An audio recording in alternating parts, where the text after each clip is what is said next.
जब किसी महान संत के, किसी सद्गुरु के सानिध्य में कोई ऐसा कार्यक्रम होता है तो कार्यक्रम जो है उनके हिसाब से चलता है, हमारी रूपरेखा के हिसाब से नहीं चलता है। इसलिए हमें हमेशा परिवर्तन के लिए तैयार रहना चाहिए।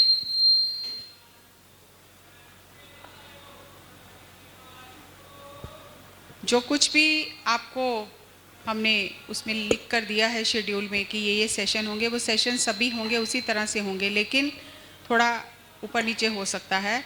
जैसे जैसे आचार्य जी को समय मिलेगा वो आएंगे और उनकी तरफ से ये हर संभव प्रयास हो रहा है कि हम साधना में आगे बढ़ें। सुबह आपने श्रीमती स्वर्णमाला पत्री जी का संदेश सुना, यही उन्होंने भी साधना करने का ही संदेश दिया। आज हमारे बीच में international association for scientific spiritualism, Meerut से इंटरनेशनल ऑर्गेनाइजेशन है, जैसा कि नाम से ही आपको समझ आ रहा होगा। वहाँ उस ऑर्गेनाइजेशन की स्पिरिचुअल हेड श्यामा दीदी जी के नाम से जिन्हें हम जानते हैं, वो मेरठ से यहाँ हमारे बीच में उन्होंने अपने गुरु से जो ज्ञान पाया है वो मोती बांटने के लिए यहाँ उपस्थित हुई हैं। उनका समय 7 बजे से रखा था, लेकिन पत्री मैडम के संदेश के अनुसार मैडम का संदेश आया कि अभी उनका सेशन कराया जाए। तो मैं मंच पर आदरणीय श्यामा दीदी जी को आमंत्रित करती हूँ, जोरदार तालियों के साथ।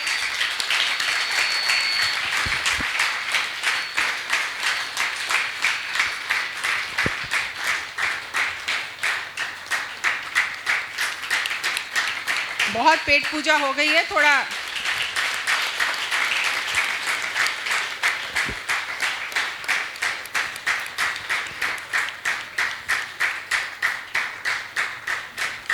जब कोई गुरु के सानिध्य में गुरु के बताए हुए मार्ग पर चलकर साधना करता है और फिर वो उस अनुभव से ज्ञान बांटता है, तो वो ज्ञान जरूर दूसरे के हृदय तक पहुंचता है।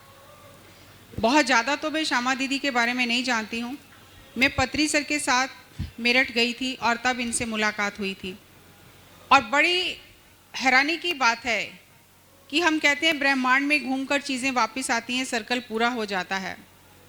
तो यहाँ गोविंद मठ में मैडम से पहले जो मालती माता जी थी स्पिरिचुअल हेड, वो यहाँ आ चुकी हैं आश्रम में। इनके पति देव डॉक्टर गोपाल शास्त्री जी यहाँ पर 2 शिविर लगा चुके हैं गोविंद मठ में, और आज उसी मंच पर गोविंद मठ में आदरणीय श्यामा दीदी जी हमें अपने गुरु से प्राप्त ज्ञान के मोती बांटने के लिए उपस्थित हैं। तो ऐसे महान संतों को, साधकों को, तपस्वियों को सुनना ये हमारा अहोभाग्य है। तो मैं अभी श्यामा दीदी को मंच हैंड ओवर करती हूँ कि वो अपने ज्ञान से, ज्ञान गंगा से हमें कुछ बूंदें, कुछ मोती हमारे भीतर भी उतारने का प्रयास करें। धन्यवाद।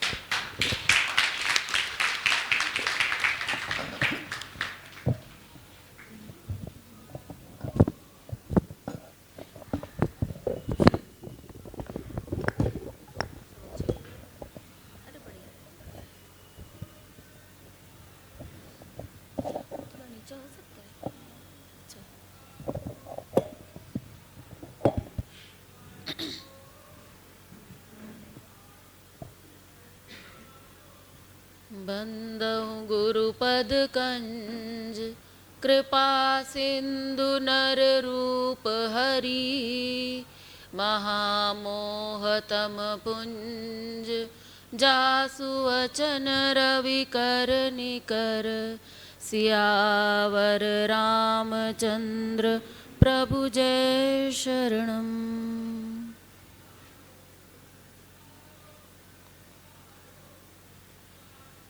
सर्वप्रथम गोविंद मठ के प्रमुख आचार्य जी, परम पूज्या पत्री माता जी, मंच पर विराजमान संत समाज को मेरा कोटि कोटि वंदन, सभी का आशीर्वाद चाहूँगी। आदरणीय जसविंदर मैडम और उपस्थित आप सभी को मेरा कोटि कोटि नमन स्वीकार करें।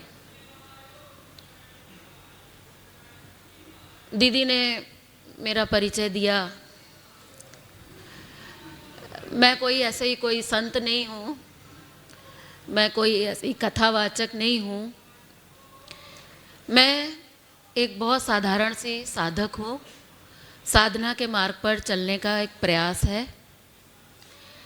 अपने गुरुदेव परम पूज्य हृदय नारायण योगी जी महाराज, उनसे मैं 1984 में मिली।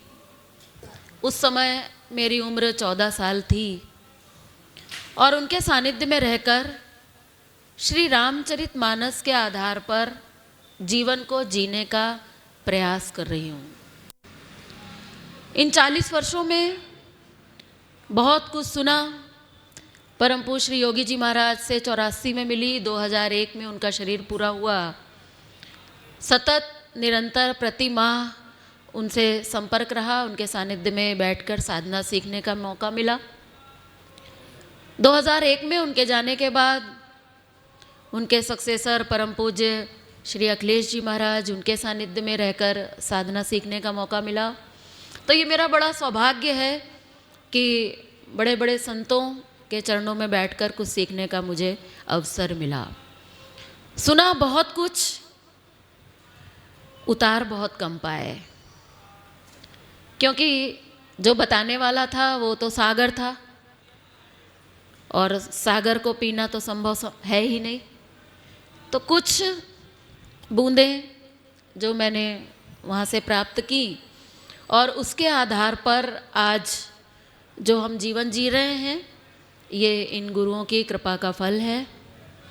2 मिनट में मैं अपनी संस्था का आपको परिचय दूंगी। मेरठ उत्तर प्रदेश में हमारी संस्था है जिसका नाम है international association for scientific spiritualism. हमारी संस्था का उद्देश्य है धार्मिक सिद्धांतों पर वैज्ञानिक खोज कार्य करना, तदनुसार उस पर जीना और जीने के बाद अपने जीवन को बदलना। तो रामचरितमानस पर शोध कार्य प्रमुख रूप से हमारी संस्था के द्वारा, गुरु जी के द्वारा किया गया और निरंतर जारी है। ना केवल रामचरितमानस, शुरुआत जरूर रामचरितमानस से की गई, लेकिन धीरे धीरे आगे चलकर प्रत्येक धर्म के लगभग प्रत्येक ग्रंथ पर शोध कार्य किया गया। हिंदू ग्रंथ ही नहीं केवल, बल्कि अन्य धर्मों के ग्रंथों को भी स्टडी किया गया और उसके अंदर से एक विज्ञान को खोज कर निकाला गया। आज हमारे पास समय उतना अधिक नहीं है। हमारे विभिन्न प्रकार के शिविर देश भर में आयोजित होते हैं। एक दिन का शिविर होता है, सबसे छोटा शिविर होता है, जो सुबह 9-10 बजे से शुरू होता है, शाम को 4-5 बजे तक चलता है, जिसमें हम लोग विस्तार से इस जीवन शैली को सीखने की कोशिश करते हैं।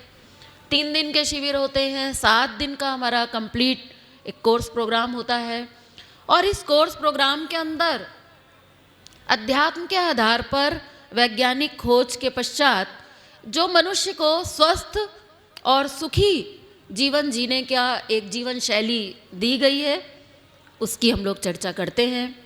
जैसा कि आज के टाइम टेबल में आपने देखा भी होगा कि जस्सी मैम के कहने से आज का जो विषय मुझे दिया गया था, वो विषय था, जानते हैं आप लोग क्या है वो विषय?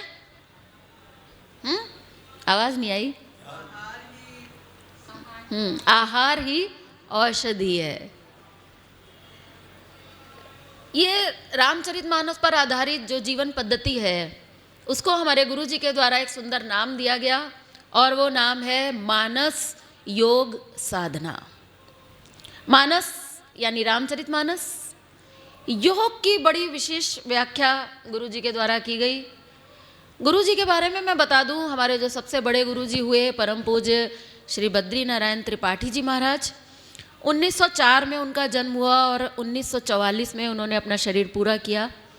मात्र 40 वर्ष की आयु में उन्होंने वो काम करके दिखाया जो आज हम 100-150 साल भी अगर जिंदा रह जाए तो कर नहीं सकते। केवल 20 वर्ष की उम्र में उनको भगवान श्री राम और माता जानकी का साक्षात्कार हुआ था और भगवान जगत गुरु शिव जी का साक्षात्कार हुआ था और भगवान शिव से उनको रामचरितमानस के सिद्धांतों की एक जीवनोपयोगी वैज्ञानिक साधना पद्धति का ज्ञान हुआ था।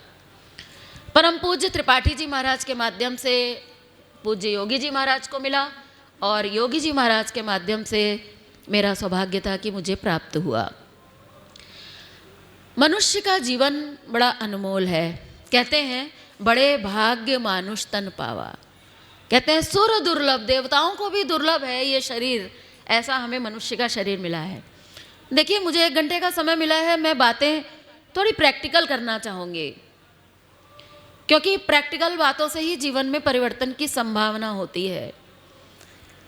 मैंने विचार किया तो मैंने सोचा कि क्या कारण है कि कहा गया कि मनुष्य का जीवन जो है वो बड़ा दुर्लभ है। देखने में तो ऐसा आ रहा है कि हमसे ज़्यादा अच्छा जीवन जो है वो पशु योनि में देखने को मिल रहा है।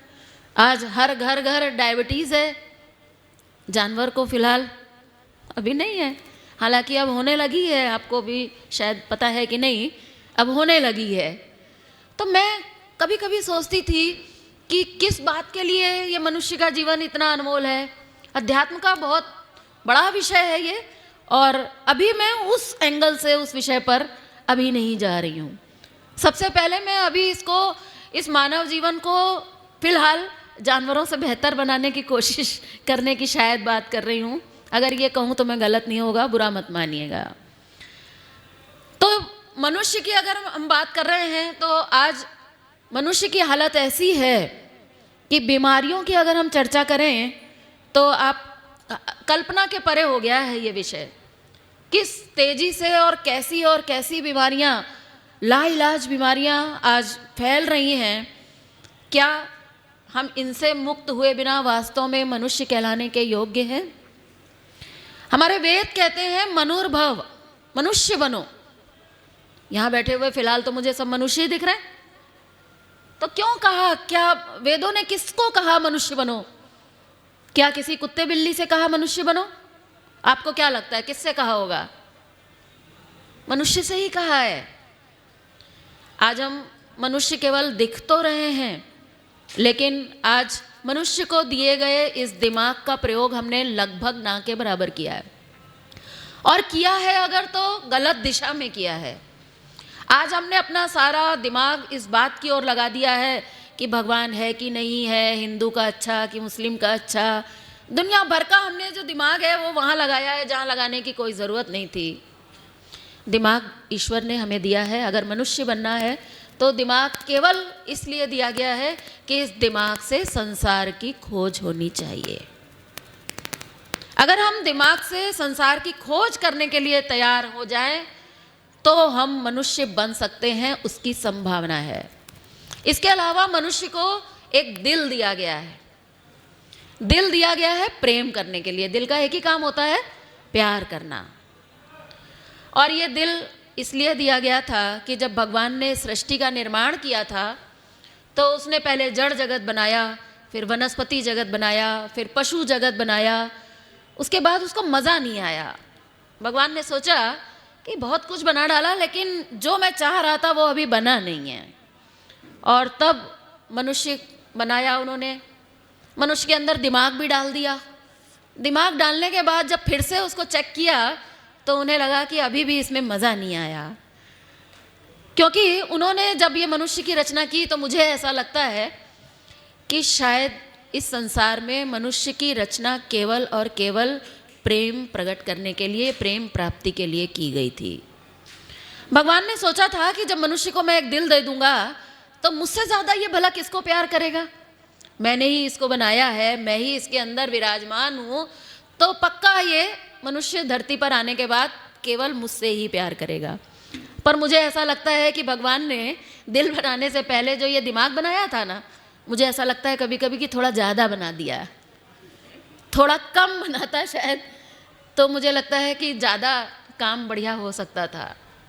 भगवान ने जब दिल बनाया तो इस दिल को हमने कहाँ लगाया? भगवान को छोड़कर बाकी सब जगह लगाया। रामचरितमानस में लिखा है, जननी जनक बंधु सुत दारा। कितने हो गए? 5। जननी व्याख्या करने की जरूरत नहीं है। जननी, जनक, बंधु, सुत, दारा। आगे कहते हैं तन धन भवन सुहृद परिवारा। समझ गए ना, किसी की व्याख्या की जरूरत तो नहीं है, सरल है। भगवान जब बहुत दुखी हुए तो कहते हैं कि सब कर ममता ताग बटोरी, मम पद मनई बांध बर डोरी। भगवान कहते हैं कि जो तुमने ये 10 प्रेम के धागे यहाँ सब लगा रखे हैं इन 10 जगहों पर, एक काम करो, तोड़ने की ज़रूरत नहीं है। उन प्यार की डोरियों को, एक एक डोरी को निकाल लो, छोटे छोटे धागे होंगे पतले पतले, उन 10 धागों को बट लो। धागों को बटते हैं ना हम लोग रस्सी बनाने के लिए, तो कहते हैं इस धागों को बट लो। ये धागे किस चीज़ के हैं? प्रेम के, जो हमने दुनिया में लगाया हुआ है। इन धागों को बटोगे जब, तो क्या होगा? थोड़ी मोटी एक डोरी बन जाएगी। बोले तोड़ने की ज़रूरत नहीं है, तोड़ने का मार्ग नहीं बता रहा हूँ मैं जोड़ने का मार्ग बता रहा हूँ। और वो ये है कि जो डोरी तुमने वहाँ लगा रखी थी वो मेरे चरणों में लगा दो। अगर मनुष्य ये कर सका, मुझे लगता है तभी शायद वो मनुष्य कहलाने के योग्य होगा। इसलिए हमारे शास्त्र कहते हैं ब्रह्म सत्यम जगत मिथ्या। हम लोगों ने अपने गुरुजी से कहा कि हम आपको गुरु मानते हैं, हमारे यहाँ गुरु शिष्य परंपरा नहीं है हमारी संस्था में, लेकिन जिस शिष्य का जीवन गुरु के चरणों में बैठकर बदलता है वो गुरु माने बिना रहता तो है नहीं। तो लोगों ने कहा कि हम आपको गुरु मानते हैं, आप हमें कुछ मंत्र दे दीजिए, गुरु मंत्र दे दीजिए। तो हमारे गुरुजी ने कहा कि हम तो मंत्र नहीं देते हैं, हम किसी को शिष्य नहीं मानते हैं, हमने तो एक सिद्धांत है हमारे पास, रामचरितमानस के सिद्धांत हैं, जो भी इसका प्रयोग करेगा उसके जीवन से रोग शोक भय और वियोग, ये 4 प्रकार के दुखों से मुक्ति मिल जाएगी। लेकिन लोगों ने फिर भी कहा नहीं नहीं कुछ तो दीजिए, पीछे पड़ जाते हैं ना शिष्य, कुछ तो दीजिए। तो हमारे गुरुजी बोले कि चलो ठीक है, मैं एक मंत्र देता हूँ, लेकिन वो मंत्र मैं कान में नहीं दूंगा, ओपन दूंगा। और तब उन्होंने एक मंत्र दिया, उन्होंने कहा जो दिखे सो कुछ का कुछ, और जो ना दिखे वही सब कुछ। भगवान ने दिमाग दिया है, जो दिख रहा है उसकी खोज करो, और जो नहीं दिख रहा है, जो तुम्हारे भीतर है, जो नहीं दिख रहा है वही सब कुछ है। इस रास्ते पर अगर चलोगे तो आप मनुष्य बन जाओगे। और मनुष्य बन जाएंगे तो होगा क्या? कैसे पता चलेगा बन गए कि नहीं बने? हम तो अभी भी यही समझ रहे हैं कि हम बन गए हैं, हम तो बने बनाए पैदा हुए, हम तो यही समझ रहे थे। तब रामचरितमानस कहती है कि जब तुम मनुष्य बन जाओगे और जब तुम उस परमात्मा से जुड़ जाओगे तो एक कमाल होगा, और वही कमाल आप चाहते हो, सब हम सब चाहते हैं।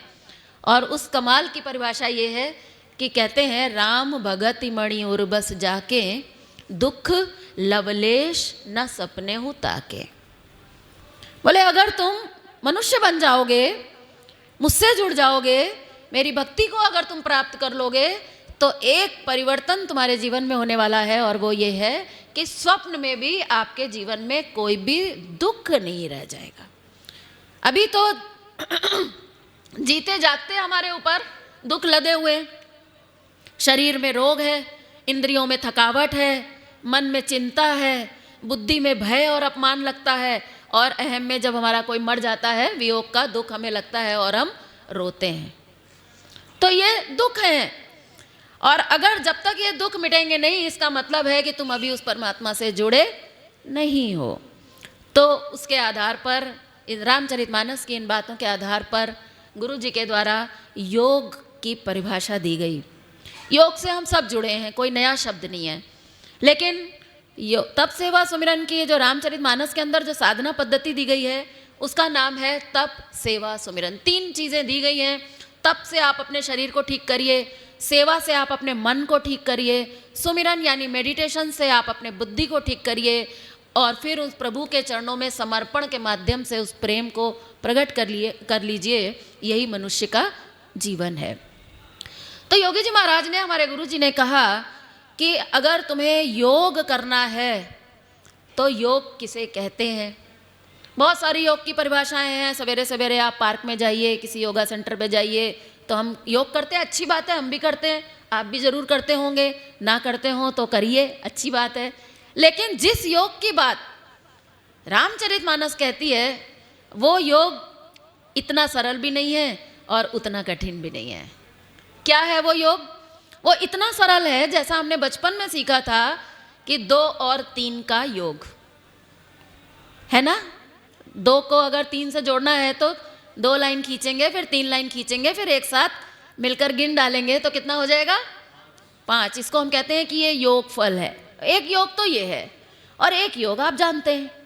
गुरुजी बोले कि वो योग जो हम पार्क में करते हैं वो योग इस योग का एक कण मात्र है।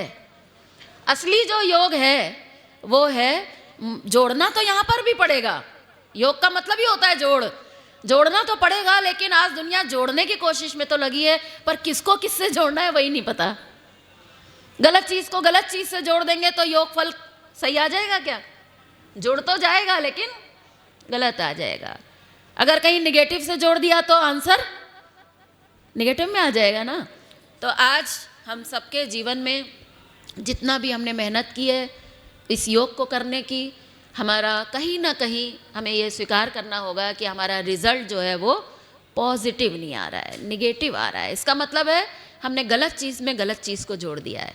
तो रामचरितमानस कहती है कि फिर सही क्या है? तो बोले अपने आप से अपने आप को जोड़ने का नाम योग है। सच पूछिए तो इंसान अपने जीवन को सुखी करने के लिए जुड़ा है। हम स्वास्थ्य पाना चाहते हैं तो किससे जुड़े हैं? सच सच बताइएगा। अपने आप से जुड़े हैं कि डॉक्टरों से जुड़े हैं कि दवाइयों से जुड़े हैं? शक्ति पाना चाहते हैं तो ईमानदारी से बताइएगा, गुरुजी से जुड़े हैं, अपने आप से जुड़े हैं, अपने आत्मा से, अपने परमात्मा से जुड़े हैं, या भोजन की थाली से जुड़े हैं, दूध से जुड़े हैं, मक्खन मलाई से जुड़े हैं, अंडों से जुड़े हैं? ईमानदारी से अगर हम समझेंगे तो हमें समझ में आएगा। आनंद चाहिए तो मैं आपसे पूछूंगी, अपने आप से जुड़ते हैं आनंद पाने के लिए कि धन से जुड़ते हैं कि परिस्थितियों से जुड़ते हैं? किस चीज़ से हम जुड़ते हैं? तो हमारा जवाब है कि हम अपनी परिस्थितियों से जुड़ते हैं। परिस्थितियों को ठीक करके हम उससे जुड़ने की कोशिश करते हैं। नतीजा क्या है कि आंसर माइनस में आ रहा है। ज्ञान चाहिए, हर प्राणी को ज्ञान चाहिए। उस ज्ञान को पाने के लिए हम बड़े बड़े शास्त्रों का अध्ययन करते हैं, गीता जी पढ़ते हैं, भागवत पढ़ते हैं, रामचरितमानस पढ़ते हैं। पढ़ना है, लेकिन क्या समझ कर पढ़ना है? ये समझ कर पढ़ना है कि ज्ञान यहाँ नहीं मिलेगा, यहाँ केवल सूचना मिलेगी। किताब में लिखा रहेगा कि सिया राम मैं सब जग जानी, करहूँ प्रणाम जोरी जुग पानी। हम रामचरितमानस पढ़ेंगे तो हम कह देंगे सिया राम मैं सब जग जानी, प्रणाम कर लेंगे। लेकिन सवाल ये उठता है कि अगर आपसे पूछा जाए, दिल पे हाथ रख के बोलो, कण कण में राम दिखता है? नहीं दिखता। इसलिए क्या करना होगा? सही चीज़ को सही जगह पर जोड़ना होगा। शास्त्रों को पढ़ना है सूचना प्राप्त करने के लिए, और ज्ञान आज तक जिसको मिला है वो अपने आप से जुड़कर मिला है। कोई एक उदाहरण अगर आपके पास हो तो मुझे दीजिएगा कि जिसको बाहर से जुड़कर ज्ञान मिल गया हो, किसी ग्रंथ को पढ़कर ज्ञान मिल गया हो। संभव ही नहीं है। आज हमें प्यार चाहिए, प्रेम चाहिए। उसके लिए सच बताइएगा, अंदर से जुड़ते हैं, गुरुजी से जुड़ते हैं, भगवान से जुड़ते हैं, अपने आत्मा से जुड़ते हैं, या नाते रिश्तेदारों से जुड़ते हैं? तो हम पाएंगे कि हम प्रेम पाने के लिए नाते रिश्तों से जुड़े हैं। इसलिए अगर आप सही जगह पर जुड़ेंगे तभी आपका सही योग होगा। शारीरिक स्तर का योग तो बहुत छोटा योग है, उसका रिजल्ट तो बहुत आसान है और बहुत छोटा है, उसको प्राप्त करना कोई बड़ी बात नहीं है। ये जो जिस योग की हम बात कर रहे हैं, इस योग को प्राप्त करने के लिए तीसरा शब्द है मानस योग साधना। साधना, देखिए बिना साधे तो कुछ भी प्राप्त नहीं होता। इसलिए साधने का जो तरीका होता है, अलग अलग तरीके होते हैं, उस तरीकों को हम कहते हैं साधना। रामचरितमानस में ये 3 साधना दी गई हैं। शरीर के लिए तप, मन के लिए सेवा और बुद्धि के लिए ध्यान। तो आज हम लोग इसके पहले विषय की थोड़ी चर्चा करेंगे। जो पहला विषय है वो क्या है? तप। और ये तप हमें सिखाता है कि क्या आज के समय में जहाँ इतनी बीमारियाँ फैल रही हैं, जहाँ इतना पॉल्यूशन है, जहाँ इतनी मिलावट है, ऐसे समय में भी क्या इंसान स्वस्थ रह सकता है? हम में से ज़्यादातर लोग तो ये स्वीकार कर चुके हैं कि अब नहीं हो पाएगा। अब तो हम जब तक जिंदा हैं, अब तो हमें दवाइयों के सहारे ही जीना होगा। और इस सभा में शायद ही कोई व्यक्ति ऐसे होंगे तप सेवा सुमिरन के जो यहाँ साधक बैठे हैं उनको छोड़ दूं अगर मैं, तो मेरा ऐसा मानना है कि कोई ना कोई गोली तो चालू होगी। सही कह रही हूँ? मैं पूछूंगी नहीं, मैं बता रही हूँ पूरे कॉन्फिडेंस के साथ। तो क्या शरीर को ठीक करना रामचरितमानस की साधना का उद्देश्य है? बड़ा छोटा उद्देश्य है, लेकिन मैं कहूंगी कि ये उद्देश्य वास्तव में ईश्वर प्राप्ति का मार्ग है। अगर हम स्वास्थ्य प्राप्त कर लेते हैं, अगर हम शक्ति प्राप्त कर लेते हैं, तो ये ईश्वर प्राप्ति का मार्ग है। आप पूछेंगे कैसे? वो ऐसे कि याद रखिएगा, शक्ति मनुष्य के अंदर है।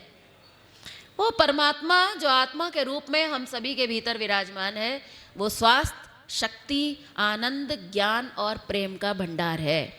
वो ऑलरेडी हमारे भीतर है, हमें उसको केवल प्रकट करना है। और उसको शरीर के स्तर पर जब हम प्रकट करते हैं, अपने आहार विहार के माध्यम से, अपने भोजन के संयम के माध्यम से, तो करते क्या हैं? हम गंदगी को हटाते हैं और अंदर से उस ईश्वर को प्रकट करते हैं। इसलिए यदि आप केवल अपने शरीर को भी स्वस्थ रखने की बात सोच रहे हैं, तो ये अपने आप में एक बहुत बड़ी साधना है। ये ईश्वर को प्रकट करने की साधना बता रही हूँ, केवल डायबिटीज़ ठीक करने के लिए यहाँ नहीं, मैं आपको बता रही हूँ। इसलिए स्वास्थ्य के संबंध में मैं आपसे अब आज जो भी चर्चा करूँगी उसको माइंड में रखिएगा, क्योंकि आज समय कम है, बहुत विस्तार में मैं जाने वाली नहीं हूँ। तो थोड़ा अपने माइंड में रखिएगा, ये सब चीज़ें जो बताई जा रही हैं वो बताई जा रही हैं उस परमात्मा के स्वास्थ्य और उस परमात्मा की शक्ति को प्रकट करने के लिए। अगर मैं अपने विषय पर आऊँ कि आहार ही औषधि है, तो आज मैं आपसे कुछ सूत्र रूप में 2-4 बातें पहले करना चाहूँगी, ताकि आपको लंबे समय तक बातें याद रह जाएं। क्योंकि लंबा चौड़ा व्याख्यान तो सुनना आसान नहीं होता है, बहुत कठिन होता है। वैसे भी अभी आप लोगों ने इतनी देर ध्यान किया है, तो मन बाहर नहीं है, अंदर ही है। और मन अंदर जब रहता है तो आँखों से दिखाई नहीं देता है और कानों से सुनाई नहीं देता है। इसलिए मैं चाहूँगी कि थोड़ी देर मन को, कानों को, आँखों को, अभी तक आपसे कहा जा रहा था अंदर ले जाओ, लेकिन फिलहाल अभी मैं कहूँगी कि थोड़ी देर के लिए थोड़े बाहर ले आएँ तो अच्छा रहेगा, क्योंकि ये विषय फिलहाल अभी हम बाहर के माध्यम से समझने की कोशिश करेंगे। कुछ बातें मैं आपको कहना शुरू करूँगी इस विषय से संबंधित सूत्र रूप में।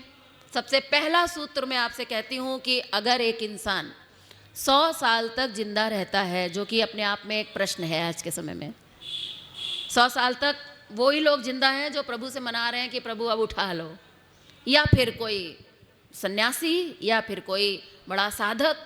फिलहाल अभी हम एक आम आदमी की बात कर रहे हैं, अपनी आपकी हम बात कर रहे हैं।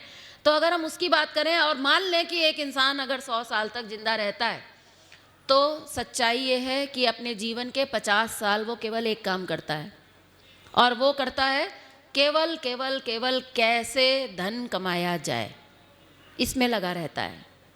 लोगों से हम लोग कहते हैं कि आ जाना थोड़ा शिविर में, थोड़ा स्वास्थ्य की चर्चा करेंगे, बहुत बीमार रहते हो, थोड़ा आ जाना। तो वो कहते हैं अरे साहब कैसे आ जाएं, दुकान बंद करनी पड़ेगी, नुकसान हो जाएगा, तो डॉक्टर है, एक दिन में तो इतना कमा लेते हैं, कैसे होगा, नहीं हो पाएगा साहब, नहीं आ पाएंगे, आएंगे फिर आगे आएंगे। तो मेरा मानना है कि 50 साल तक एक इंसान धन कमाता है, और मुझे ऐसा अब लगने लगा है, कुछ साल पहले तक नहीं लगता था, लेकिन कुछ सालों से अब मुझे लगने लगा है कि ये जो हम धन कमा रहे हैं ना, बढ़ चढ़ के ज़्यादा से ज़्यादा, शायद इसका 99% हमारे दिमाग में एक ही बात है कि ये डॉक्टर को जाने वाला है। गलत तो नहीं कह रही हूँ? इंश्योरेंस के लिए ही तो कमा रहे हैं ना, बड़ा वाला इंश्योरेंस चाहिए ना, क्योंकि पता नहीं कब घर में कौन सी बीमारी आ जाए, कितने बड़े हॉस्पिटल में हमें इलाज कराना पड़े। तो आजकल 10 लाख तो कोई बड़ी बात नहीं है, एक ही दिन का बिल बन जाता है 10-10 लाख। तो लोग उसको ही इकट्ठा कर रहे हैं, यानी कि किसके लिए इकट्ठा कर रहे हैं? स्वास्थ्य पाने के लिए। सच्चाई ये है कि आज जो हम धन इकट्ठा कर रहे हैं उसका प्रमुख कारण, पहले लोग कहते थे कि आनंद के लिए हम कर रहे हैं, सुख मिलता है धन से, हम इसलिए कर रहे हैं। लेकिन आज हमारी मन की दबी हुई बात ये है कि हम जो है वो स्वस्थ रहने के लिए, आगे आने वाले 50 साल में स्वस्थ रहने के लिए हम धन कमा रहे हैं। कमा लिया, खूब कमा लिया, सबको पता है कितना कितना है हमारे पास। बाकी के 50 साल हम क्या कर रहे हैं? बाकी के 50 साल उसी धन को लेकर हम घूम रहे हैं यहाँ से वहाँ और हम कह रहे हैं साहब हमारे पास बहुत है, आप ले लो, और बदले में हमें क्या कर दो? स्वस्थ कर दो। आज नतीजा ये है कि अगर हम 100 साल जीते हैं और अंत में जब हम यहाँ से जाते हैं तो ना हमारे पास धन बचता है और ना हमारे पास स्वास्थ्य। मनुष्य जीवन की तो बात बहुत लंबी है, वो तो अभी तो हम उधर जा ही नहीं रहे हैं। साधना की तो बहुत लंबी बात है, तो थोड़ा हमें समझने की बात है। वहीं आज मैं कहती हूँ आपसे अगली लाइन, और वो ये है कि स्वस्थ रहना बहुत आसान है। स्वस्थ रहना बहुत आसान है, बीमार होना बहुत कठिन है। आप कहेंगे ये बातें मंच पे ही बोली जाती हैं, केवल प्रैक्टिकल में ऐसी होती नहीं है। मन में सोच रहे होंगे आप, मैं बैठी हूँ आपके सामने प्रैक्टिकल, मैं आपको बताऊंगी। स्वस्थ रहना आसान है, बीमार होना कठिन है। बीमारी तथा मौत हम बहुत सा धन और परिश्रम खर्च करके खरीदते हैं। अगर आप शांति से बैठकर अपने आप से जब बात करेंगे तो आप मेरी इस बात से सहमत होंगे। एक बहुत बड़ा डॉक्टर हुआ है, बहुत बढ़िया बात कहता है। वो कहता है कि हम अपनी कब्र खुद अपने दांतों से खोदते हैं। गलत हो तो देख लीजिएगा, बाद में बात कर लेंगे, विचार करके देख लीजिएगा कि कितने हद तक सही है, कितने % आप इस बात को देना चाहेंगे। ईमानदारी से झांकेंगे अपने अंदर तो आप पाएंगे कि ये काफ़ी हद तक ये बात गलत नहीं है, सही है। और जो मेरा प्रमुख विषय है आज की, आहार ही औषधि है। याद रखिएगा, उस परमपिता ने हमें इस धरती पर भेजा है तो दवाइयों के सहारे मर कर रो कर जीने के लिए नहीं भेजा है। बड़े भाग्य मानुष तन पावा, बड़े आनंद से, मौज से, मस्ती के साथ हमें इस जीवन को जीने के लिए भेजा है। अगर हम आनंद में नहीं होंगे, मौज में नहीं होंगे, तो आपको लगता है कि आप ध्यान से कुछ प्राप्त कर पाएंगे? अगर आपके शरीर में रोग भरे पड़े हैं, आपसे सीधे बैठा ही नहीं जाता है, जैसे अभी दीदी कह रही थी कि ज़्यादातर लोगों का सवाल ये रहता है कि भाई बैठा नहीं जाता है, क्या करें? तो अगर हमारा शरीर ही ठीक नहीं होगा तो क्या करेंगे? क्या उस परमात्मा ने हमें यहाँ पर ऐसे रगड़ रगड़ कर, रो कर, बीमार हो कर मरने के लिए भेजा है? बिल्कुल नहीं। परमात्मा ने हमारे साथ हमारी औषधि हमको देकर भेजा है। जैसे अभी हमारी माता जी हो, मम्मी हो, सास हो, कहीं जाती हैं, तीर्थ स्थान पर जाती हैं, या यहाँ शिविर में आई होंगी बहुत सारी माताएं, उनके बच्चों ने उनको बराबर दवाई के बैग जो है वो पैक करके दिए होंगे कि मम्मी टाइम से ये दवाई आप इतने बजे, ये दवाई आप इतने बजे खा लेना। मैं खाने के लिए मना नहीं कर रही हूँ, ज़रूरत है, मजबूरी है तो क्या करेंगे, खाना ही पड़ेगा। डॉक्टर भी खा ही रहा है, पेशेंट भी खा ही रहा है, खाने के लिए कुछ मना नहीं है। लेकिन अगर हम थोड़ा सा इसका इस्तेमाल कर लें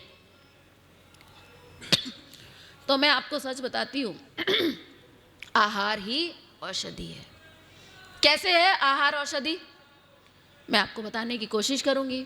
औषधि तो सभी ने खाई होगी, कभी ना कभी खाते ही हैं, रोज ही खाते हैं। कैसे खाते हैं, उसका खाने का क्या तरीका होता है? उसका खाने का एक तरीका होता है, पहले डॉक्टर के पास जाते हैं, डॉक्टर से लिखवा के लाते हैं, अच्छी दुकान से खरीदते हैं, और उसके बाद जब घर में लेकर आते हैं दवाई तो देखते हैं कि कहीं एक्सपायरी तो नहीं है।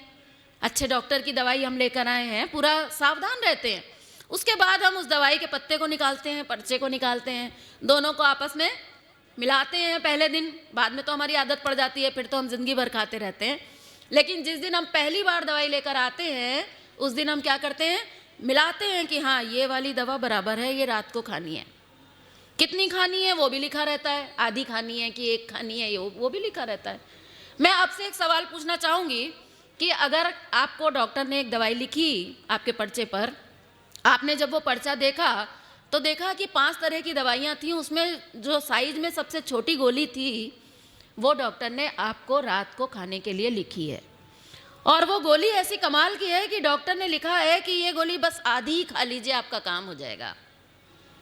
मैं आपसे पूछती हूँ कि आप कितनी खाएंगे? कितनी खाएंगे? आधी खाएंगे? आधी से पेट भर जाएगा? आधी से रोग ठीक हो जाएगा, आपको लगता है क्या? और दिन भर में रात को एक ही समय खाने को लिखी है तो क्या एक सुबह नहीं खाएंगे? आप बोलेंगे कैसी बातें कर रही हैं आप, आपको दवाइयों के बारे में इतनी भी जानकारी नहीं है क्या? कैसी बात कर रहे हैं, बात सही है, कोई व्यक्ति ऐसा नहीं करता। लेकिन जब हम अपना आहार लेने के लिए अपनी थाली पर बैठते हैं तो हम कहते हैं कि आधी रोटी से कैसे काम चलेगा, एक रोटी से कैसे काम चलेगा, कम से कम मैं 2 तो खाऊं, कम से कम मैं 2 और तो खाऊं। यही करते हैं ना। क्या ये आहार आपकी औषधि बनेगा कभी? फिर औषधि में लिखा था कि केवल रात को ही खानी है, तो रात को ही खाते हैं। क्या भोजन के संबंध में आपके आज तक समझ में आया है कि कब खाना चाहिए, कितना खाना चाहिए, क्यों खाना चाहिए, कैसे खाना चाहिए? ना, बचपन से लेकर आज तक हमने भोजन के संबंध में केवल एक बात जानी है, और वो बात ये जानी है कि भगवान ने यहाँ पर एक मुंह दिया है, उस मुंह के अंदर बढ़िया एक स्वादिष्ट जबान दी है, कितनी सारी स्वाद ग्रंथियां हैं उसके अंदर। और बचपन से सुनते आ रहे हैं, माता पिता से सुना, दादी बाबा से सुना, डॉक्टर से सुना, टीचर से सुना कि बेटा खा लोगे तो बढ़िया रहेगा, क्योंकि भोजन से शक्ति मिलती है, स्वादिष्ट भी है और शक्ति भी मिलती है। तो फिर आज पूरे समाज में केवल एक ही बात चल रही है कि जब मिले, जो मिले, जैसा मिले, जितना मिले डाल लो। इसके मूल में हमारा दिमाग काम कर रहा है। इसके मूल में हमारा दिमाग ये काम कर रहा है कि हमारा दिमाग कहता है कि इसको खाने से हमें शक्ति मिलेगी। जैसे वहाँ हमारे दिमाग में था कि इस दवाई को खाकर हमें स्वास्थ्य मिलेगा, ऐसे ही इस भोजन को खाने से पहले हमारे दिमाग में बैठा है कि इसको खाने से हमें शक्ति मिलेगी। तो दिमाग हमसे सवाल करता है कि भाई कितनी शक्ति चाहते हो? तो हम उसको जवाब दे देते हैं कि बहुत, जितनी मिल जाए उतनी कम। अखंड शक्ति हम प्राप्त करना चाहते हैं। हम तो भगवान राम जैसी शक्ति पाना चाहते हैं जहाँ शक्ति की कोई कमी ना हो, इतनी शक्ति हम पाना चाहते हैं। और शक्ति मिलती है भोजन से, दिमाग में है भोजन से। तो फिर कितना खाएंगे? बोले जितना खा लें उतना कम। तो आज पूरे समाज में सुबह से लेकर रात तक केवल एक ही विषय चल रहा है कि अब क्या खाना है, कितना खाना है, कैसे खाना है। ज़्यादा से ज़्यादा आज हम खाने के पीछे लगे। मेरे को कोई दिक्कत नहीं है, मैं भी खाती थी। मैं आज से 40 साल पहले 10 रोटियां खाती थी। जानते हैं कैसे कैसे? 2 सवेरे चाय के साथ पराठे, स्कूल जाने से पहले 6:30 बजे, क्योंकि 7 बजे का स्कूल था। फिर 2 स्कूल के टिफ़िन में पराठे सब्जी, फिर 2 स्कूल से आए तो प्रॉपर लंच, उसके बाद रात के डिनर में 4 पराठे सब्जी, एक दिन में 10 सब्जी, इसके अलावा चावल, इसके अलावा दूध, दवाइयाँ, मिठाइयाँ और टॉनिक, ये सब इसके अलावा था। अभी केवल रोटियों की गिनती बता रही हूँ मैं। जब मैं एक दिन में 10 रोटियाँ खाती थी, मैं 10 तरह की बीमारियों से ग्रसित थी। आज मैं 24 घंटे में 1 रोटी खाती हूँ और किसी बीमारी से ग्रसित नहीं हूँ। मैं ये नहीं कह रही हूँ, आप डर मत जाइएगा, मैं ये बिल्कुल नहीं कह रही हूँ कि आपको 1 रोटी खानी है, बिल्कुल नहीं। मैं आज आपको बहुत संक्षेप में ये बताने की कोशिश करूँगी कि अगर हमने खाने को नहीं समझा तो छांदोग्य उपनिषद में लिखा है, छांदोग्य उपनिषद में लिखा है कि खाना किसे कहते हैं। बोले खाने की एक सिंपल सी परिभाषा है, ये मेरी बनाई हुई नहीं है, मेरे गुरुजी की बनाई हुई नहीं है, उपनिषद कहता है। कहते हैं कि जो इंसानों के द्वारा खाया जाता है उसे खाना कहते हैं। तो आप कहेंगे ये तो हमें पता है पहले से, लेकिन इसके आगे कुछ और भी है। बोले जो इंसानों के द्वारा खाया जाता है और जो इंसानों को खा जाता है उसको कहते हैं खाना। आई बात समझ में? आज जितना हम खा रहे हैं ना, उसका 1/3 हमारे जिंदा रहने के लिए पर्याप्त है। जिंदा रहने के लिए नहीं, बल्कि स्वस्थ रहकर जिंदा रहने के लिए पर्याप्त है। बाकी के 2/3 से आपका डॉक्टर जिंदा है। ये एक सच्चाई है। इसका उदाहरण मैं आपके सामने बैठी हूँ। अगर मैं 10 रोटी खाकर इतनी दवाइयाँ खाती थी, आज मैं अगर 1 रोटी खाकर 1 दवाई भी नहीं खा रही हूँ, तो इसका मतलब है कि ये बात काफ़ी हद तक सही है। अपने ऊपर प्रयोग करके देखिए। फिर भी मैं कह रही हूँ खाने को मना नहीं है, खूब खाइए, लेकिन खाने के बाद फिर इस लेक्चर को सुनने क्यों आए? अगर भोजन से शक्ति थी तो मैं आपसे पूछ रही हूँ कि क्या आप यहाँ इसलिए आए हैं मेरे लेक्चर को सुनने के लिए कि आपको कोई खाने की कमी रह गई है? क्या इसलिए आए हैं? नहीं, ईश्वर की कृपा से इस हॉल में मुझे सारे लोग ऐसे दिख रहे हैं जो अच्छे से खाते पीते घर के हैं, बढ़िया खा कर आए हैं। आज भी देखा मैंने, बहुत सुंदर भोजन की व्यवस्था थी, खाया। तो आज हम खा रहे हैं शक्ति प्राप्त करने के लिए। एक बार खाया, सवेरे नाश्ता किया, फिर दोपहर में खाया, फिर शाम को नाश्ता किया, फिर रात को खाया, उसके बाद भी टहलने घूमने निकल गए, फिर वहाँ भी कुछ खाया है।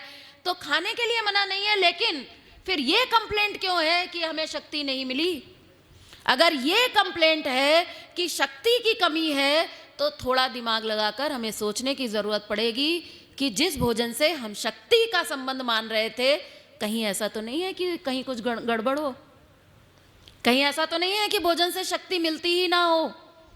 और तब जब आप खोज करेंगे, खोज किए गए हमारे लिटरेचर को पढ़ेंगे, तब आपको समझ में आएगा कि सच्चाई यही थी।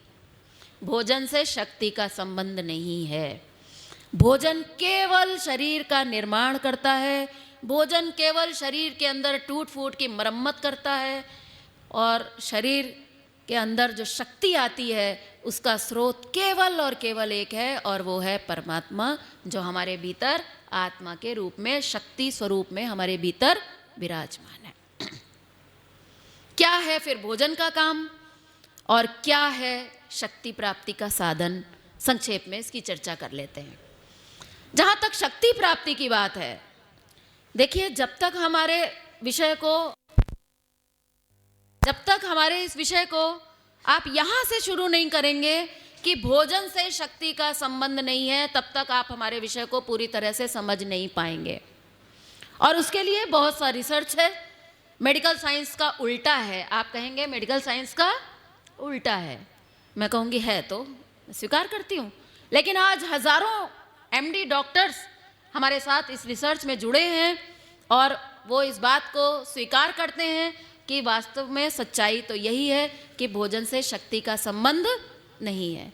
दूसरी बात ये है कि अगर मेडिकल साइंस से आपको ये उल्टा लग रहा है, मैं भी कहती हूँ कि उल्टा है, तो फिर ध्यान रखिएगा, अगर ये उल्टी बात अगर आज आपकी समझ में आ गई, तो आपके पास आज जो बीमारियां हैं, आज आपके पास जो कमजोरी है, वो रिजल्ट भी उल्टा होने वाला है।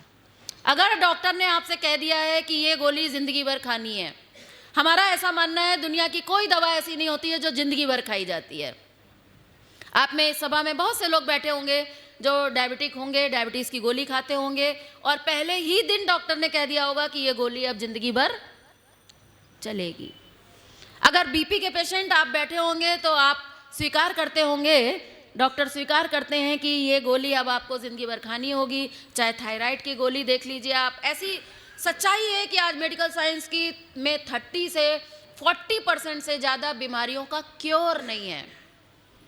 अगर आप ये उल्टी बात आज समझ सके, तो आपके जो रिपोर्ट कार्ड है, वो रिपोर्ट कार्ड भी उल्टा होने वाला है।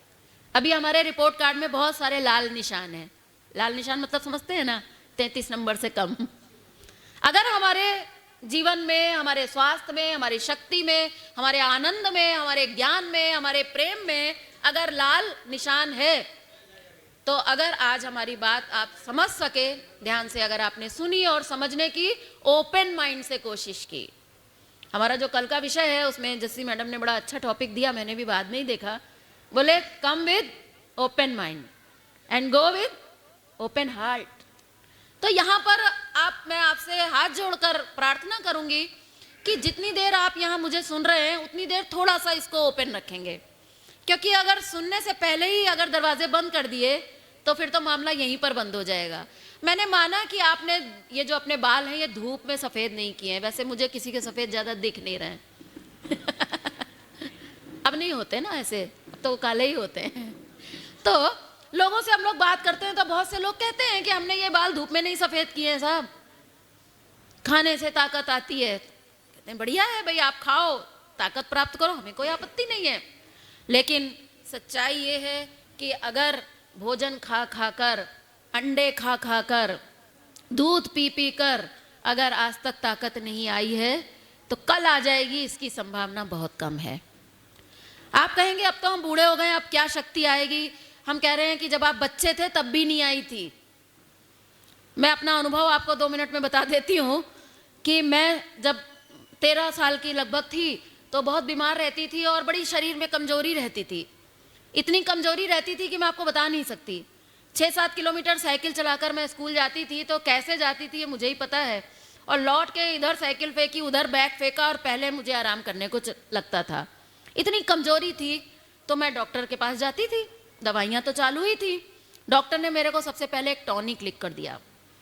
मैं जब बाजार में गई तो उसका सबसे बड़े साइज का जो बोतल मार्केट में अवेलेबल था, मैं उतना ही बड़ी बोतल लेकर आती थी। कभी 1.5 लीटर का, कभी 2 लीटर का टॉनिक का बोतल लेकर आती थी। डॉक्टर से पूछा कि कैसे लेना है। डॉक्टर ने कहा बेटा 2 ढक्कन सुबह, 2 ढक्कन दोपहर में, 2 ढक्कन शाम को, 2 ढक्कन रात को। पिया मैंने। मैं आपको सच कह रही हूँ, दवाई तो पेट में गई लेकिन ताकत नहीं बढ़ी। ऐसा नहीं है कि आप लोग कुछ पी नहीं रहे हैं, सब लोग पी रहे हैं कुछ ना कुछ। जितने बुजुर्ग यहाँ बैठे हैं, अगर अफोर्ड कर सकते हैं तो कोई ना कोई सप्लीमेंट ले ही रहे हैं, बड़े महंगे महंगे। तो डॉक्टर से मैंने कहा कि साहब मैंने तो टॉनिक पी रही हूँ, मैं दिन भर में 8 ढक्कन पी रही हूँ, लेकिन प्रश्न अगर कोई है तो लिख लीजिएगा, ठीक है, बाद में। तो डॉक्टर ने पूछा मुझसे कि आप बताइए सुबह से लेकर रात तक आप क्या खाते हैं, मुझे बताइए, मैं बताऊंगा ताकत कैसे बढ़ेगी। तो मैंने बता दिया जैसे आपको बताया अभी। तो डॉक्टर ने मुझसे एक बात कही, वो बात समझने योग्य है। और डॉक्टर ने मुझसे ये कहा कि बेटा रात को आप दूध लिया करो। तो मैंने कहा वो तो मैं लेती हूँ रेगुलर। तो डॉक्टर ने सोचा कि दूध लेने के बाद तो इतनी कमजोरी नहीं होनी चाहिए। तो सोचा उन्होंने कि क्या होना चाहिए। तो उन्होंने कहा कि आप रात को जो दूध लेते हो उसके साथ में क्या लेते हो। तो मैंने कहा वो तो खाना खाने के बाद लेती हूँ मैं, तो पहले तो खाना खा लेती हूँ, उसके बाद दूध लेती हूँ, तो दूध के साथ कुछ नहीं लेती हूँ। तो डॉक्टर ने कहा बेटा अगर ताकत बढ़ानी है तो एक काम करो, इस दूध के साथ थोड़ा ड्राई फ्रूट लो, उससे ताकत बढ़ेगी। ठीक है। तो मेरी मम्मी ने दूध में चीनी की जगह खजूर, छुआरे, मुनक्के, किशमिश ये डालना शुरू कर दिया और साथ में एक एक मुट्ठी काजू बादाम दे दिया। बोले कि बेटा ये खा लो और ये पी लो, ताकत आएगी। मैं आपको सच बता रही हूँ, अपना अनुभव बता रही हूँ कि 1 महीना 1.5 महीना मैंने खाया, रेगुलर खाया, लेकिन इतनी सी भी ताकत में बढ़ोतरी नहीं हुई। ऐसा नहीं है कि आप लोग काजू बादाम नहीं खा रहे हैं, लेकिन ताकत की कमी है। घुटने नहीं चल रहे हैं, चला नहीं जा रहा है, बैठा नहीं जा रहा है, ताकत नहीं है शरीर में। फिर मैं डॉक्टर के पास गई, मैंने कहा डॉक्टर साहब कुछ और करना पड़ेगा, इससे बात बनी नहीं। डॉक्टर ने मुझसे कहा कि बेटा सुबह क्या खाती हो। तो मैंने कहा 2 पराठे बड़े और बढ़िया घी वाले और 1 बड़ा कप चाय। तो डॉक्टर ने थोड़ा सोचा, फिर बोला कि बेटा आप तो बच्चे हो, आप चाय मत पियो, आप सुबह भी 1 गिलास दूध लो। ठीक है, डॉक्टर ने कहा है। तो मुझे याद है कि मैंने कुछ समय के बाद चाय छोड़ दी और 1 बड़ा गिलास चाय दूध और 2 पराठे। मैं आपको सच बता रही हूँ, मैंने खाया तो जरूर, लेकिन 1-1.5 महीने के बाद भी इतनी सी भी एनर्जी में बढ़ोतरी नहीं हुई। आप सब खा रहे हैं पराठे दूध। फिर मैं डॉक्टर के पास गई, फिर मैंने डॉक्टर से कहा डॉक्टर साहब कुछ करो, कैसे काम होगा, पढ़ाई लिखाई कैसे होगी। तो डॉक्टर ने फिर मुझसे एक बात कही, बहुत सोचने के बाद। एक्चुअली उन्हें भी कोई स्लॉट समझ में नहीं आ रहा था कि कहाँ और क्या ऐड करूं। तो डॉक्टर ने मुझसे काफ़ी सोचने विचारने के बाद कहा कि बेटा जो सवेरे दूध लेते हो आप, शाम को तो छुआरे वगैरह डालते हो, बढ़िया है, सवेरे आप जो ये दूध लेते हो इसमें 2 अंडे डालकर पियो। ये मैं अपना अनुभव बता रही हूँ, कोई कहानी नहीं, मजाक की बात नहीं, सच्चाई है। तो मैंने डॉक्टर से कहा कि डॉक्टर साहब मैं तो वेजिटेरियन हूँ। इसका जवाब सुनकर आपको और हैरानी होगी कि डॉक्टर साहब ने मुझसे कहा कि बेटा अंडा वेजिटेरियन है, आप खा सकते हो। और चलो मैं अंडा भी खा लेती, बहुत लोग खाने लगे, बहुत से वेजिटेरियन आज अंडा खाते हैं, कहते हैं वेजिटेरियन, लेकिन अंडा वो खा लेते हैं। आज कितने वेजिटेरियन नॉन वेजिटेरियन बन गए। मैं कह रही हूँ बन जाओ, चलो क्या करें, मजबूरी है, कमजोरी है तो अंडा भी खाना पड़ेगा, तो खाएंगे, क्या करें, खाना पड़ेगा, मजबूरी है, डॉक्टर कह रहा है। लेकिन आज ऐसे लाखों लोग हैं जो अंडा भी खा रहे हैं, लेकिन उसके बावजूद भी ताकत नहीं आ रही। बच्चों को दूध पिलाने की अगर मैं बात करूं, या बड़ों की बात की, बच्चों की अगर मैं बात करूं, तो कुछ साल पहले टीवी पर एक नया ऐड आना शुरू हुआ और उस ऐड में कहा गया था कि दूध की शक्ति बढ़ाए। समझ गए? कौन बढ़ाए? बॉर्नविटा बढ़ाए, कॉम्प्लान बढ़ाए। अच्छी बात है, आज हमारे घरों में सब पीते हैं, हमारे परिवार में भी जो लोग नहीं सुनते हैं वो पीते हैं, पीने के लिए मना नहीं है। लेकिन बच्चे को ताकत की कमी की कंप्लेंट तो फिर नहीं आनी चाहिए ना। पियो, हमको कोई मना नहीं है। बूढ़े लोगों को आराम मिल रहा है, सप्लीमेंट पी के अगर खूब ताकत आ रही है तो पीजिए। लेकिन अगर कंप्लेंट आ रही है तो पूछने की ज़रूरत है, समझने की ज़रूरत है। कि मैं सोचती हूँ कि इतना सा ये बच्चा 5 साल का, 10 साल का, उसको ऐसी कौन सी एनर्जी चाहिए जो ये दूध नहीं दे पा रहा। जिस दूध को पीकर गाय का बछड़ा छलांगे मार लेता है और 3 साल के अंदर वो पूरा एडल्ट बन जाता है, वहां हम 25-25 साल तक दूध पी पी कर भी आज हम नहीं हो पा रहे, हमारे अंदर वो ताकत नहीं आ रही है छलांगे मारने की। सोचने का थोड़ा विषय है। इन सारे विषयों को जब सोचा गया, इस पर जब खोज कार्य किया गया, तो ये बात समझ में आई कि भोजन से शक्ति का संबंध नहीं है। आप जितने उदाहरण कहेंगे मैं उतने दे सकती हूँ, लेकिन समय नहीं है अभी, इसलिए मैं इतना विस्तार में नहीं जाऊंगी। विस्तार समझना है तो और डिटेल में आपको भी थोड़ा साहित्य वगैरह पढ़ना पड़ेगा। आप थोड़ा देखिए और समझने की कोशिश करिए। केवल एक ही बात कहूंगी कि दुनिया का कोई भी पहलवान कभी भी खाना खा कर कुश्ती लड़ने नहीं जाता। अगर भोजन से शक्ति मिलती तो पहले पहलवान खाना खाता और उसके बाद पहलवान कुश्ती लड़ता। बिना खाए अगर जाता तो हार जाता, लेकिन ऐसा नहीं होता है। इसलिए समझने की ज़रूरत है। फिर आपके पास 2 सवाल खड़े होते हैं। पहला सवाल ये खड़ा होता है कि फिर क्या करें, खाना बंद कर दें क्या? भाई अगर खाना ताकत देता ही नहीं है और हम ताकत के लिए ही खा रहे थे, तो अब क्या अगला सवाल ये उठता है कि फिर क्या करें, छोड़ दें खाना क्या? और दूसरा सवाल ये उठता है कि फिर शक्ति कहाँ से आएगी। 2 सवाल हैं। पहले दूसरे सवाल को ले लेते हैं कि शक्ति कहाँ से आएगी। देखिए, शक्ति का स्रोत केवल परमात्मा है और इस शक्ति को प्राप्त करने का एक डिवाइन प्रोसेस उस परमात्मा ने प्रत्येक प्राणी को समान रूप से प्रदान किया है। केवल इंसान को ही नहीं, कुत्ते बिल्ली को भी, चिड़िया कौवा कबूतर कोयल सबको दिया है, सारे प्राणधारियों को दिया है। और वो क्या दिया है? वो ये दिया है कि हर प्राणधारी दिन भर काम करता है, रात को थक कर चूर हो जाता है और फिर वो सो जाता है। सोकर सवेरे उठता है तो एनर्जी से भर जाता है। मेडिकल साइंस कहती है कि ये एनर्जी रात के खाने से आई है। लेकिन हमारे शास्त्र कहते हैं, हम लोगों ने जब रिसर्च किया, रामचरितमानस पर जब रिसर्च किया, वहां पर लिखा है कि क्षिति जल पावक गगन समीरा पंच रचित, पंच चलित नहीं, बोले पंच रचित ये अदम शरीरा। इन 5 तत्वों से मिलकर ये शरीर बना है। ये 5 तत्व हमारे भोजन में पाए जाते हैं। पृथ्वी तत्व अनाजों में, जल तत्व सब्जियों में, अग्नि तत्व फलों में, वायु तत्व पत्तियों में और आकाश तत्व का मतलब होता है पेट को अंगूठा दिखाना, यानी नथिंग, कुछ नहीं, यानी कि उपवास। इन 5 तत्वों से मिलकर हमारा शरीर बना है। चलता कैसे है? दुनिया का एक नियम है कि कोई भी वस्तु आप ब्रह्मांड में, पूरे ब्रह्मांड में देख लीजिएगा, एक भी उदाहरण आप ऐसा नहीं दे सकते हैं कि जिसका बिल्डिंग मटेरियल और सोर्स ऑफ एनर्जी सेम हो। अभी ये मेरे सामने माइक रखा है, मेटल लगा है, इसमें प्लास्टिक लगा है, वायर लगा है, चल किससे रहा?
हाँ जी। तो दुनिया में ऐसी कोई चीज़ नहीं है जो जिससे बनती हो उसी से चलती हो। मेडिकल साइंस का ऐसा मानना ये उचित नहीं है कि ये शरीर जो है भोजन से बना है और भोजन से ही चलता है, ऐसा नहीं है। चलता फिर किससे है? रात को जब हम गहरी नींद में सो जाते हैं तो एक घटना घटती है, और वो घटना इतनी सुंदर है जिसको कबीर दास जी ने कहा कि जब मैं था तब हरि नहीं, अब हरि है मैं नहीं। यानी कि जब हम गहरी नींद में जाते हैं उस समय हमारा मैं शून्य हो जाता है। जैसे ही हमारा मैं शून्य हो जाता है, हमारा संपर्क उस परमात्मा से हो जाता है, और वो परमात्मा शक्ति का भंडार है, स्वास्थ्य का भंडार है। जैसे ही हम उसके संपर्क में आते हैं तो स्वास्थ्य और शक्ति हम एब्जॉर्व करने लगते हैं अपने शरीर के स्तर पर।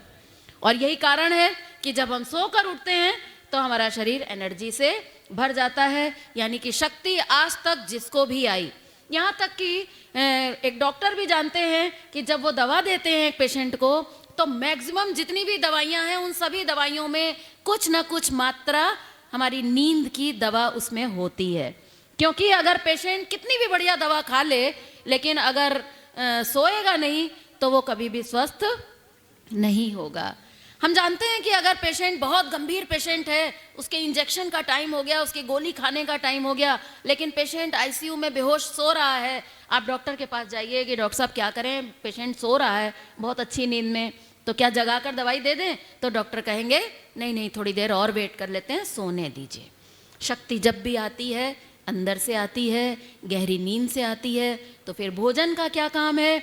भोजन केवल शरीर की टूट फूट की मरम्मत और शरीर का निर्माण का काम करता है। हम सबका शरीर बचपन में बढ़ा, भोजन खाया हमने, भोजन से हमारा शरीर बना, बनते बनते बनते बनते एक अवस्था ऐसी आई जब शरीर का बढ़ना बंद हो गया, और वो है मैक्सिमम अगर हम पकड़ के चलें तो वो है 25 ईयर्स की एज। मैक्सिमम 25 ईयर्स तक हमारा शरीर बढ़ता है, और उसके बाद कितना भी हम खा लें एक सूत भी बढ़ने वाला नहीं है। इसलिए 25 साल की उम्र के बाद हमें अपने आहार के बारे में जो सबसे महत्वपूर्ण चीज़ जाननी है वो ये है कि हमारा एक समय का भोजन जस्टिफाइड नहीं है।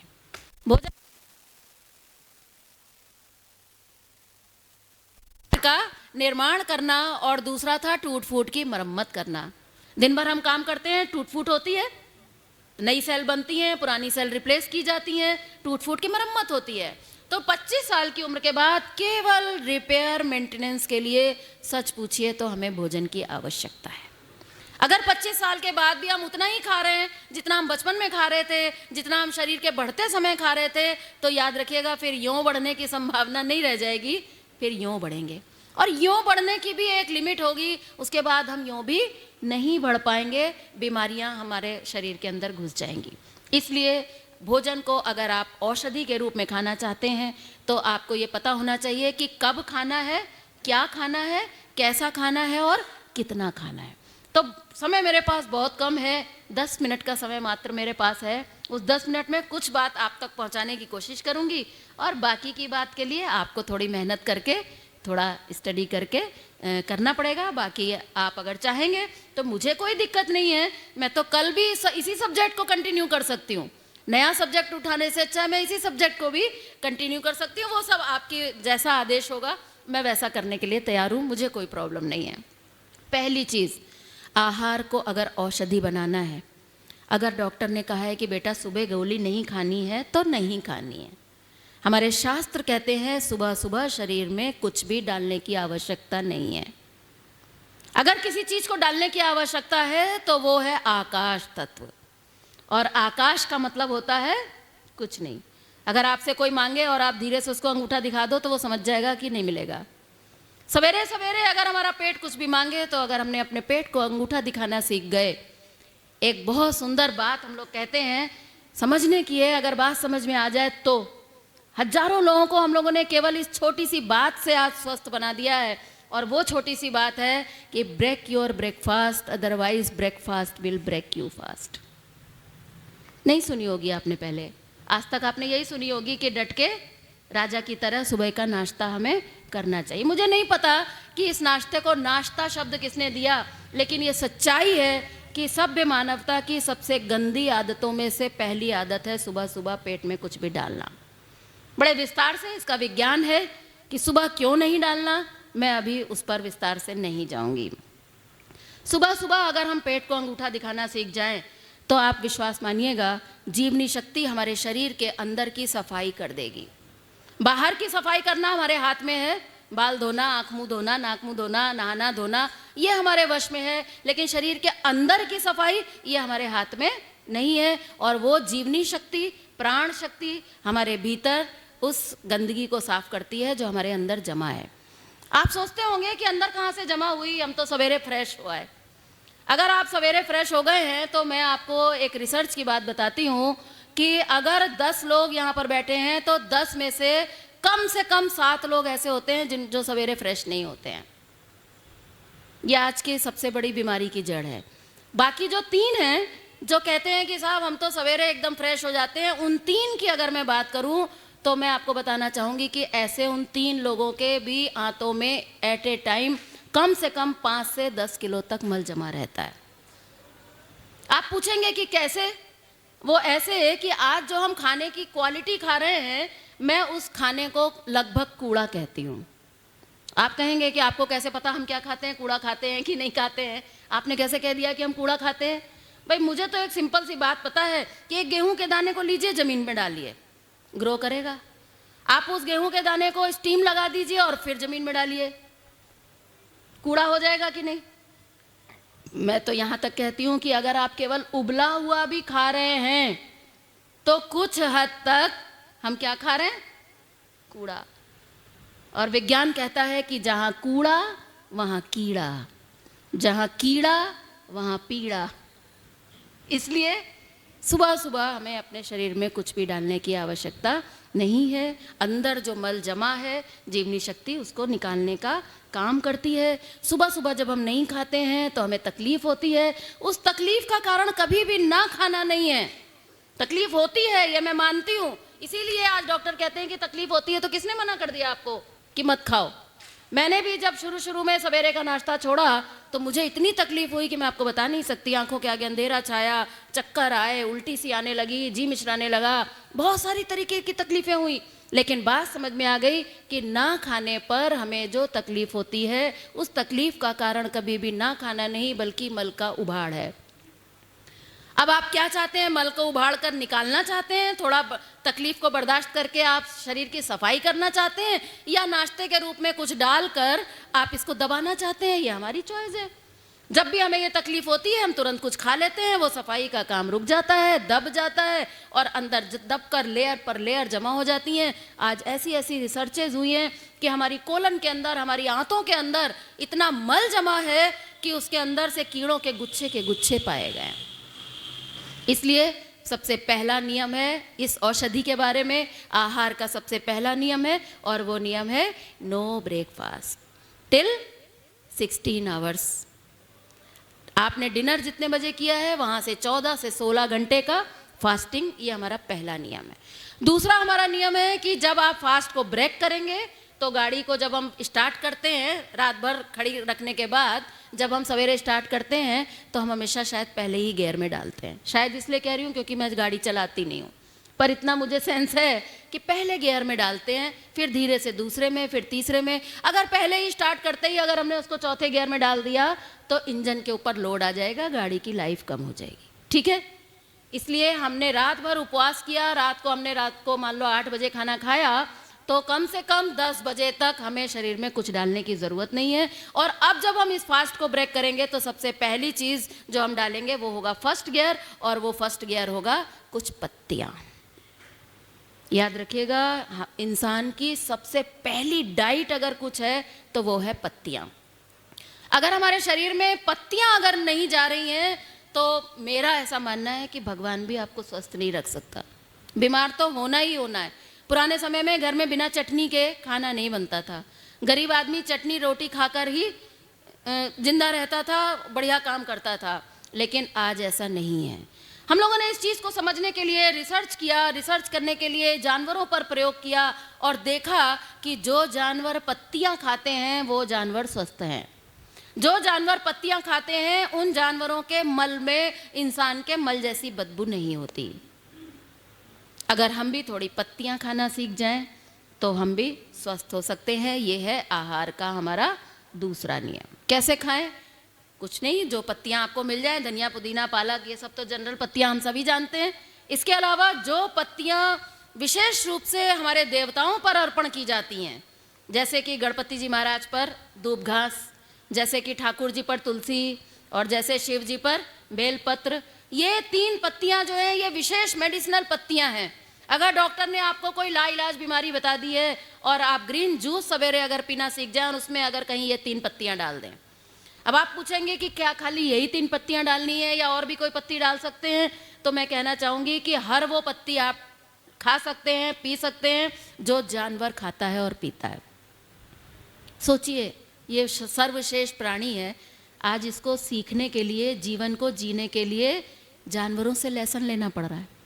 और जानवरों से लेसन की अगर बात बताऊं तो इंसान को शर्मिंदा होना चाहिए कि आसाम में आप कभी जाइए, मैं तो नहीं गई हूँ, मैंने ऐसा सुना है कि आसाम में चाय की खेती होती है। हरे हरे खेत खूब लहरा रहे होते हैं। हमारे यहाँ जब कोई हरा हरा खेत लहराता है तो गाय बकरी आकर उसको चढ़ जाते हैं, क्योंकि हमारे यहाँ होता है धनिया, पालक, ये सब होता है, लेकिन आसाम में चाय होती है। मैंने ऐसा सुना है कि कोई भी बकरी, कोई भी गाय उधर की तरफ चरना तो दूर, उसकी तरफ मुंह तक नहीं करती है। और ये इंसान सवेरे उठते ही सबसे पहले मुंह के अंदर अगर कोई चीज डालता है तो वो है चाय। इसलिए थोड़ा सीखने की, थोड़ा समझने की जरूरत है कि आज इंसान हमसे बेहतर है, इसीलिए मनुष्य बनो भाई। आज हम लोगों को जूस बनाना सिखाते हैं, लोगों को जूस पिला पिला कर बताते हैं कि भाई ये चाय में तुम क्यों पी रहे हो? चाय के अंदर 11 प्रकार के एसिड हैं और एक एक एसिड हमारे शरीर को बर्बाद करने के लिए पर्याप्त है।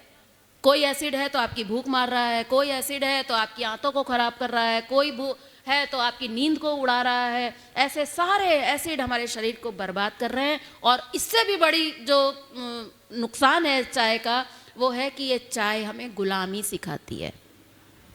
हम साधना करते हैं और साधना के माध्यम से हम स्वतंत्र होने की साधना करते हैं ना। हमें सिखाया जाता है साधना में कि स्वतंत्र बनो, इंसान हो, परतंत्र मत बनो। लेकिन आज हम इस चाय के गुलाम हैं और ये गुलामी हमें अंग्रेजों ने दी है। अंग्रेज तो चले गए हैं लेकिन पूरा सत्यानाश करके ही गए हैं। जो हम सुबह सुबह ये चाय डालते हैं, अगर इसकी जगह थोड़ा ग्रीन जूस हो जाए, धनिया, पुदीना, पालक, कुछ ये पत्तियां, कुछ जो पत्तियां आपको मिल जाएं, चाहे धतूरा, भांग आदि की कुछ पत्तियों को छोड़ दीजिए, अफीम की पत्ती को छोड़ दीजिए, बाकी जो पत्तियां मिल जाएं, 4-5 तरह की पत्तियां थोड़ी सी मिक्सी में डालिए, धोकर थोड़ा पानी डालिए, उसका जूस निकाल लीजिए, चख के देखिए, बढ़िया नहीं लगा, इसमें आप कुछ डालिए, कुछ खट्टा डालिए, कुछ मीठा डालिए, नमक डालिए, भुना जीरा डालिए, उसमें थोड़ी काली मिर्च डालिए, बढ़िया एकदम पानी पूरी के पानी जैसा टेस्टी बनाइए। एक एक कप बच्चों को और एक एक कप आप लोग ले लीजिए। सर्दी जुकाम से लेकर कैंसर और एड्स जैसी बीमारियों की आहार ही औषधि है। ये इससे बढ़कर कोई औषधि आपको कभी मिल ही नहीं सकती है। नहीं विश्वास है, 3 दिन 7 दिन प्रयोग करके देख लीजिए। दूसरा नेक्स्ट पॉइंट, मैं 2-4 मिनट ले रही हूँ, केवल 3 मिनट लूंगी, और वो ये है कि अगर आप चाहते हैं कि आपकी बॉडी फिर से नेचुरल हो जाए, दवाई खाकर हम क्या चाहते हैं कि हम फिर से ठीक हो जाएं, हमको बीमारी हो गई है लेकिन हम फिर से ठीक हो जाएं, इसलिए हम दवाई खाते हैं। अगर आप चाहते हैं कि हम फिर से ठीक हो जाएं तो उसके लिए अपने आहार को औषधि बनाकर आपको किस रूप में लेना होगा? तो आपको वो इस रूप में लेना होगा कि नेचुरल होना चाहते हैं तो दुनिया की कोई भी दवा हमें नेचुरल नहीं बना सकती, क्योंकि जितनी भी दवाइयाँ हैं ये सब खुद अननेचुरल है। जो खुद अननेचुरल है वो फिलहाल हमें नेचुरल तो नहीं बना सकती, इतना तो पक्का है। इसलिए क्या करना होगा, उसका सीधा सा फॉर्मूला है, और वो फॉर्मूला ये है कि अगर आप नेचुरल होना चाहते हो तो दिन में कम से कम एक बार हमारा फूड जो है वो कैसा होना चाहिए? नेचुरल, जैसा नेचर मदर ने हमें दिया है, वो हमारी माँ है। मैं कभी कभी लोगों से कहती हूँ कि अगर बिना पराठे के हम जिंदा नहीं रह सकते, जैसा कि हम आज से 40 साल पहले मानते थे, सच बता रही हूँ, मैं ऐसा मानती थी कि बिना पराठे के जिंदा नहीं रह जा सकता। अब मुझे ये बात समझ में आती है कि अगर ये पराठे इतने जरूरी थे इंसान के लिए, तो जिस परमात्मा ने पेड़ पर संतरा टांगा, जिस परमात्मा ने नारियल टांगा, क्या वो एक कप के अंदर गरम गरम चाय और 2 पराठे नहीं लटका सकता था? क्या उसके लिए संभव था क्या? थोड़ी सी सब्जी रख देता गरम गरम आलू की, और 2 पराठे पेड़ पर बढ़िया कवरिंग के साथ रख देता, इंसान तोड़ता, क्योंकि उसके जिंदा रहने के लिए जरूरी है। तो परमात्मा ने हमारी व्यवस्था की है ना। ऐसी कौन सी माँ होगी जो इतने साल, 100 साल के लिए हॉस्टल में भेज रही है अपने बच्चे को? 100 साल, यहाँ 100 साल जीना है हमें, परमात्मा ने हमें 100 साल के लिए हॉस्टल में शिक्षा प्राप्त करने के लिए भेजा है, तो क्या बिना टिफिन दिए भेज दिया है? नहीं, बराबर टिफिन देकर उसने भेजा है। लेकिन बच्चे कहते हैं मम्मी टिफिन खा के नहीं आया मैं। बोले क्यों? बोले कैंटीन में खा लिया था। तो आज हमें माँ का दिया हुआ टिफिन अब समझ में नहीं आ रहा, जो औषधि के रूप में हमें स्वास्थ्य प्रदान कर सकता है, वो आज हमारी समझ में नहीं आ रहा। और हमने परमात्मा से कह दिया कि आप अलमारी में बैठो, आप मंदिर में बैठो, आप अंदर बैठे रहो, लेकिन स्वास्थ्य की जिम्मेदारी हमारी खुद की है, हम खुद अपना इंतजाम कर लेंगे। शास्त्र कहते हैं ये उस परमात्मा का अपमान है।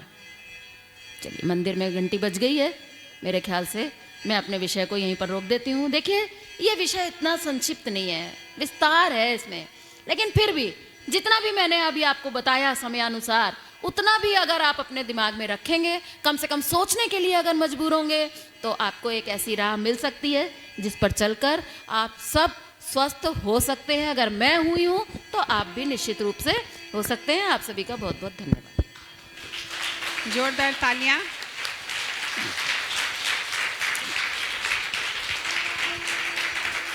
बहुत बहुत धन्यवाद श्यामा दीदी जी आपका। बहुत अच्छे से आपने ये विषय दिमाग में डालने की कोशिश की कि भोजन से शक्ति नहीं मिलती, शक्ति हमें हमारे भीतर से, उस परमात्मा से, आत्मा से मिलती है। अगर यही सूत्र समझ में आ गया तो सब कुछ समझ में आ गया। करवा देंगे, अभी आरती हो रही है, आप सभी आरती में शामिल होइए, और उसके बाद फिर भोजन करने के बाद जिस जिसको ध्यान करना है, फिर आप ऊपर पिरामिड में आ सकते हैं। भोजन अब आपने जो सुना है और जो है, आप उन दोनों में से सामंजस्य बना लीजिए। नहीं, एक बात समझ लीजिए, देखिए बिना समझे कुछ नहीं करना है। अभी मैंने रात के खाने के बारे में नहीं बताया है, इसलिए जो मिल रहा है शांति से खा लीजिए। ठीक है? ठीक है ना महाराज जी? समझना है, करना नहीं है। दिक्कत यही है कि हम करना चाहते हैं, समझना नहीं चाहते। समझने पर जोर दीजिए, करना अपने आप हो जाएगा। धन्यवाद।